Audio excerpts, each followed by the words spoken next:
Well, fine, good afternoon, everyone. This is Patricia, and I am traveling for history. I have a new book recommendation for you. And this one is considered a classic in its genre. The title is Chickenhawk. The author, Robert Mason, and the narrator, L.J. Ganser, because I listened to it on audible.com. Let me show you the book cover, which is right here, of course. I think that's clear. Let me read you the description before I start talking about the book. Quote, with more than 500,000 copies sold, Robert Mason's Chickenhawk is one of the best-selling books ever written about the Vietnam War. Critically acclaimed for its unflinching detail, the book has been hailed by the New York Times as a quote-unquote a hypnotic narrative, and by the St. Louis Post-Dispatch as, quote, very simply, the best book so far out of Vietnam, unquote. Fascinated with flying from a young age, Mason earned his private pilot's license even before graduating high school. He enlisted in the Army in 1964 and endured an extremely challenging, quote-unquote, weeding out process in an effort to fly helicopters. Sent to Vietnam, he survived more than 1,000 air combat missions despite the violence and brutality exploding all around him. This completely honest account of one soldier's traumatic experiences provides a perspective often neglected in print and film, that of the helicopter pilot. Through L.J. Ganser's powerful narration, the shattering story of men who lived and flew in constant peril is vividly retold. Now, on Audible, this is an unabridged work that runs 14 hours and 56 minutes. What I'll say about that is it didn't feel that long. In fact, I was surprised that it was that long. I thought it was about an 8-hour book. So, yay for an amazing book that seems shorter than it was. So, let me offer a caveat. Well, let me talk about the narrator's voice first, actually. I thought the narrator had the right sound for the book, the right voice of it. It had the right amount of, well, I say gravitas all the time with these war books, but that's what it needs. That's what it needed. So there was that, and I liked listening to how this narrator presented the story, the sound of it. Now, let me offer the caveat about this book, which, of course, is an autobiography. I would say that the author came across as an amazing jerk in places. So, for instance, near the beginning of the book,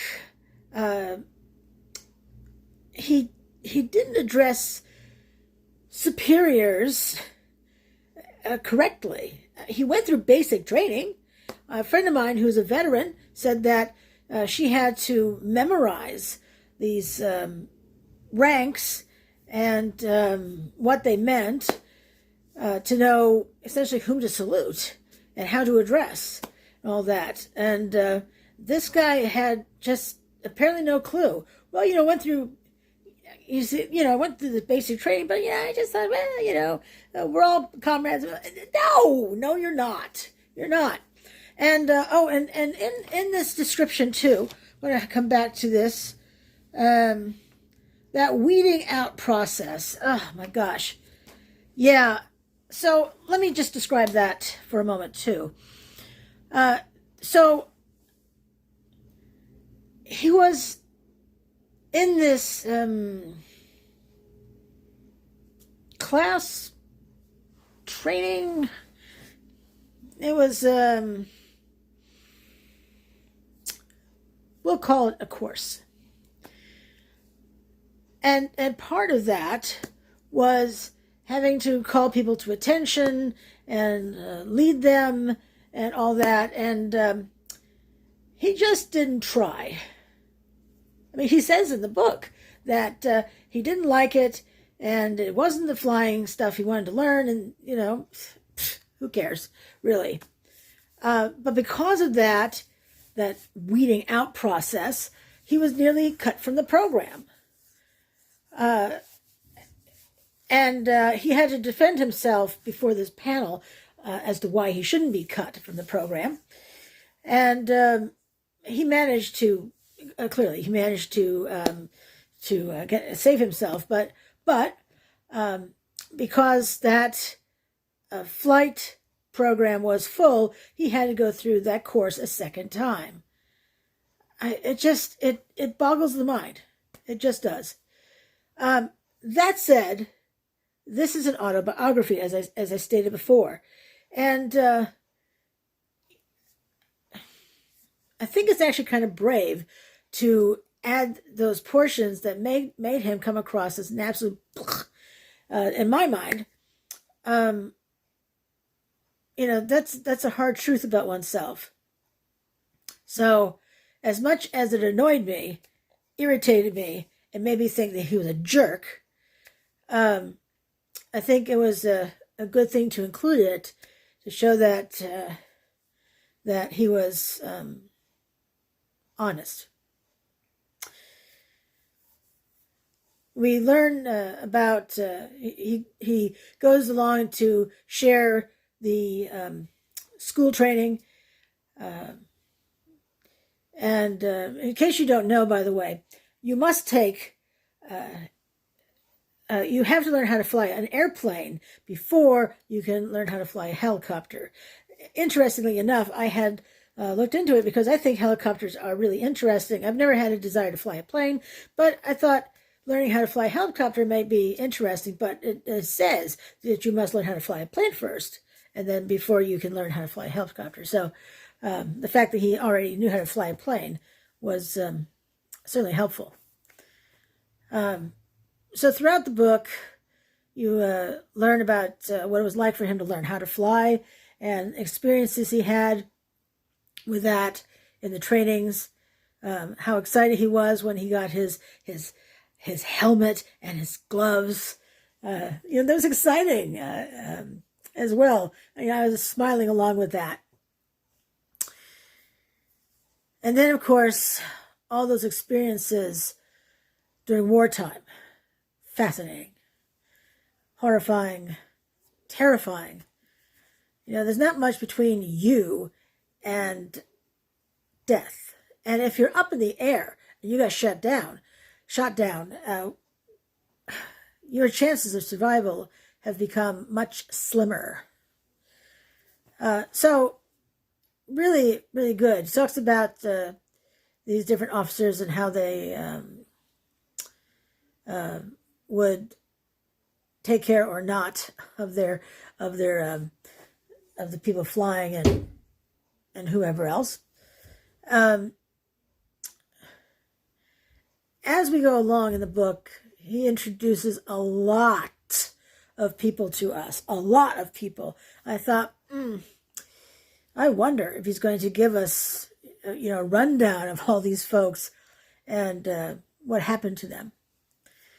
And at the very end, he talks about his life to some degree afterwards, which wasn't very good for a long time. So at the end of the book, there is the epilogue. And in that epilogue, he talked about the publishing company that published his book, Chickenhawk.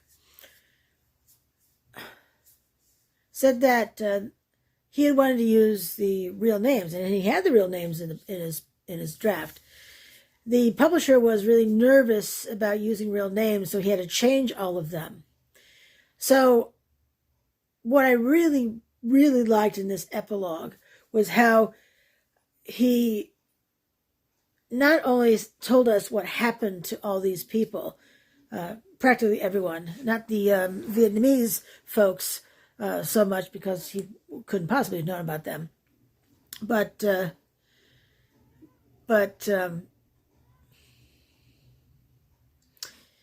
certainly all the Americans we were introduced to.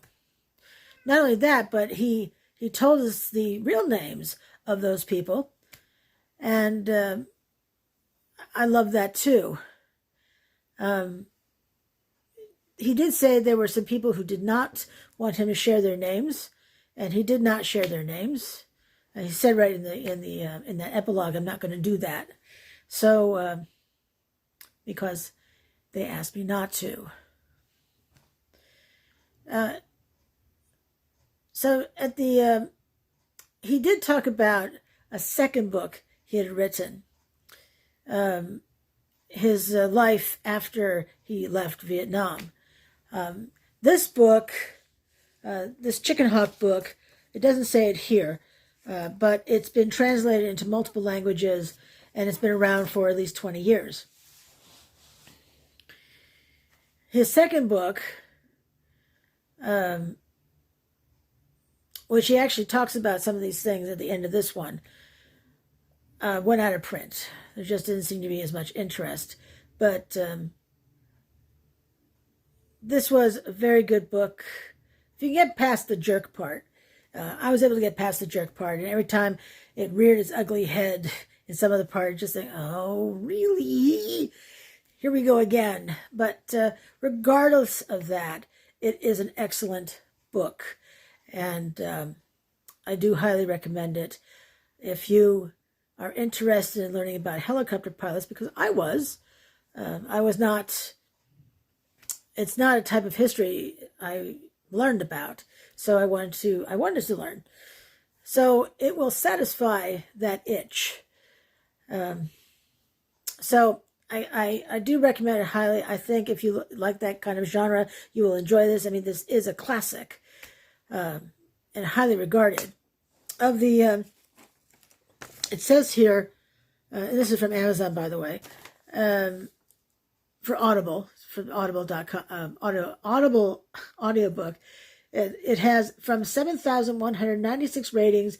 It is rated 4.7 stars out of 5. So,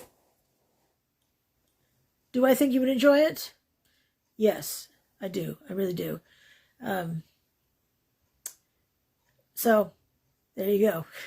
This is my book recommendation of Chickenhawk by Robert Mason and narrated by L.J. Ganser. This is Patricia. I'm traveling for history, and I hope you have had a great weekend. I know tomorrow's Monday, but still, happy Sunday. Thanks for watching, and until see you again, have a great week. Bye now.